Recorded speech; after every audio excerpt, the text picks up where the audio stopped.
Oui. Alors, donc, passons maintenant à la notion de fonction. Donc, la notion de fonction qui n'est rien d'autre qu'un bloc d'instructions. Donc, ils ne peuvent être exécutés que si on les appelle. Donc, si on demande à R de pouvoir l'utiliser, donc on peut exécuter cette suite, ce bloc d'instructions que lorsqu'on en demande, lorsqu'on en fait la demande. Et puis, les fonctions peuvent avoir en données, en entrée, que ce soit les données, donc comme paramètres. Donc, on met à l'intérieur de la fonction des paramètres et puis la fonction retourne des données, donc comme résultat. Donc, là, le mot utilisé, donc, pour pouvoir utiliser une fonction sur R, c'est le mot réservé, function, comme fonction en anglais. Donc, et donc, pour pouvoir créer, par exemple, nous allons créer par exemple notre première fonction que nous allons appeler my-function. Donc, nous allons appeler my-function à qui on va affecter. Donc, on va utiliser le même symbole d'affectation qu'on utilise depuis toujours. Donc, en parenthèse, donc pour le moment, on ne va pas mettre d'argument, donc on va utiliser une fonction sans argument, donc on va mettre des instructions de notre fonction entre accolades. Donc on va tout simplement demander à notre fonction, lorsqu'on va l'appeler, donc sans argument bien sûr, d'afficher la valeur hello monde. Donc on va mettre ça entre côtes, hello monde. Si vous êtes intéressé par plus d'apprentissage, veuillez cliquer sur le lien en description de cette vidéo pour vous inscrire à la prochaine session de notre formation en économétrie et techniques quantitatives.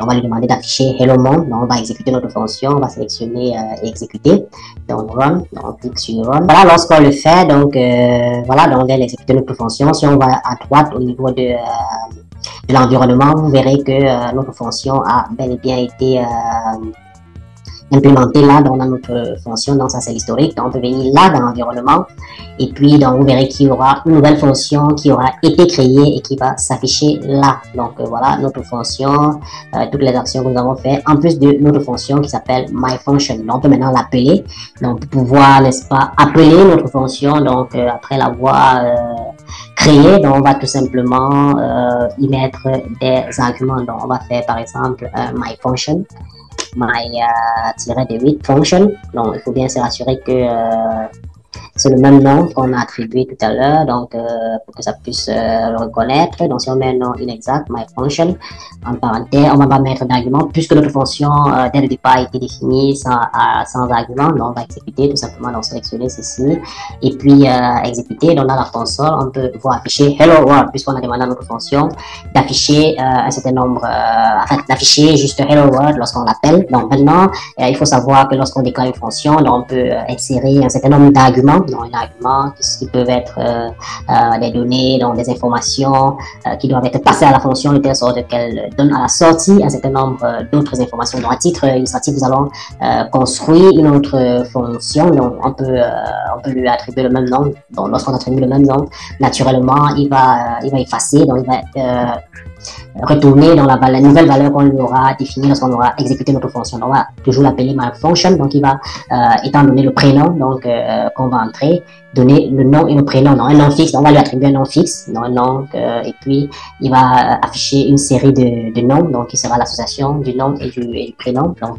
qu'est-ce qu'on va faire? Donc, on va affecter à notre myFunction. Donc, on va lui affecter quelle valeur. Donc on va affectation, donc on va affecter notre function. Donc on va mettre cette fois-ci un argument, donc en parenthèse, on va l'appeler par exemple f nom, nom, comme ça. Donc voilà l'argument qu'on va entrer, donc il sera par exemple un nom. Donc on va afficher une suite de prénoms. Donc notre fonction va concaténer, donc utiliser la fonction paste, donc pour pouvoir concaténer le prénom et le nom pour avoir voilà peut-être le nom de famille. Donc on va appeler f nom. Concaténer f nom, virgule, et puis peut-être un autre nom qu'on va appeler par exemple chill. Donc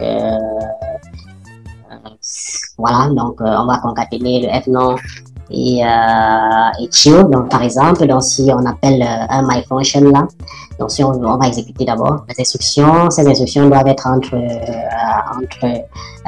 accolades bien évidemment. Donc après avoir fait ceci, donc on ouvre l'accolade, donc on ouvre là, on va à la ligne et puis on entre l'instruction donc de la fonction. Donc on va sélectionner et exécuter, donc en cliquant sur run. Donc ça a été bien exécuté tel qu'on le voit dans la console. Et puis si on va dans l'environnement, on verra bel et bien que notre fonction prend comme paramètre f nom. Donc c'est la nouvelle fonction myFunction qui a écrasé l'ancienne. Donc on va l'appeler donc en utilisant le paramètre. Donc on va appeler myFunction.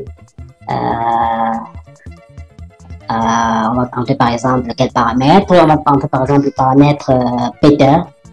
Peter, donc lorsqu'on entre le paramètre, il va concaténer Peter et puis Chio, donc pour donner le nom de famille. Donc lorsqu'on l'appelle, qu'est-ce qu'il affiche? Peter Chio. Donc lorsqu'on entre comme paramètre Peter, donc on peut entrer comme paramètre en défaut de Peter, on peut mettre par exemple Loïs. Donc par exemple, donc lorsqu'on exécute là, voilà, donc vous allez voir là Loïs Chio, bien évidemment. Donc, on peut également mettre n'importe quel paramètre. Donc, on peut mettre du blablabla là. On peut mettre n'importe quoi là. Donc, vous voyez que ça va nous retourner n'importe quoi. Et puis, notre argument qui n'est rien d'autre que Chio. Donc, vous voyez donc comment est-ce qu'on peut créer une fonction et comment est-ce qu'on peut l'appeler. Donc, ce sont des cas simples, bien évidemment, donc vous pourrez utiliser que ce soit des formules mathématiques compliquées, que ce soit à défaut d'utiliser un seul paramètre, plusieurs paramètres, vous pouvez entrer plusieurs paramètres dans la fonction, dans une fonction qui prend de 2, 3, 4, 5, 6 arguments et plus, donc et retourner une ou plusieurs valeurs en fonction de votre nécessité. Si vous êtes intéressé par plus d'apprentissage, veuillez cliquer sur le lien en description de cette vidéo pour vous inscrire à la prochaine session de notre formation en économétrie et technique quantitative.